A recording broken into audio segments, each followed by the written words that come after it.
Alors que les discussions sont au point mort dans la LNH et que le quart de la saison de hockey est déjà aux oubliettes, le lockout a des répercussions sur les jeunes joueurs de la LHJMQ. C'est sûr qu'il y a des gars comme Brendan Whitney, comme Philippe Danault, comme Troy Vance qui n'ont pas eu l'occasion d'aller à leur camp de la Ligue nationale. Mais pour nous, ça ne nous a pas donné des joueurs de plus ou ça ne nous a pas enlevé des joueurs de plus. Mais, je vous prends exemple, un Grigorenko à Québec, un Huberdeau à Saint-Jean. Ça, c'est des joueurs qui avaient d'excellentes chances de se tailler des places avec leurs équipes respectives. Ça a un certain impact de ce côté-là, mais pour les Tigres, concrètement, ça n'a aucun impact, le lockout. Blackhawks are proud to select from Victoriaville, Philippe Danault.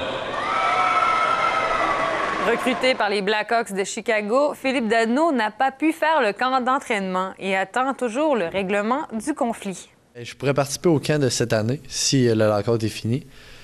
Sinon, ça va aller l'an prochain. Mais encore là, le camp, il va y avoir 5 jours avant que la vraie saison commence. Fait qu'il faut vraiment que tu sois sûr de faire l'équipe si tu montes pour le camp. Fait que, les chances sont très minces de monter cette année. Mais peu importe, j'aimerais bien ça, c'est sûr. C'est sûr que les recruteurs ne sont pas en lockout, eux autres. Puis même s'il y a un lockout, il va y avoir un repêchage de la Ligue nationale au mois de juin ou juillet l'année prochaine. Ça reste à déterminer, mais les recruteurs, les directeurs gérants, les directeurs du personnel continuent leur travail. Ils ont des espoirs à suivre. Puis de ce côté-là, il n'y a aucune différence avec les années passées.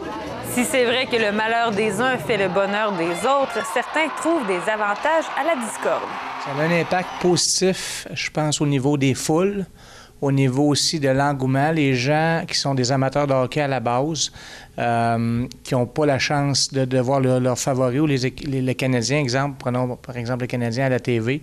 Donc, on sent qu'il y a peut-être un petit peu plus d'engouement pour les Tigres. Ça se reflète au guichet. On est en augmentation depuis le début de l'année. La couverture médiatique est de plus en plus grande pour la LHJMQ cette année. Même le réseau TVA a annoncé qu'il va diffuser 40 matchs de la Ligue. Et localement, ça se reflète directement au guichet.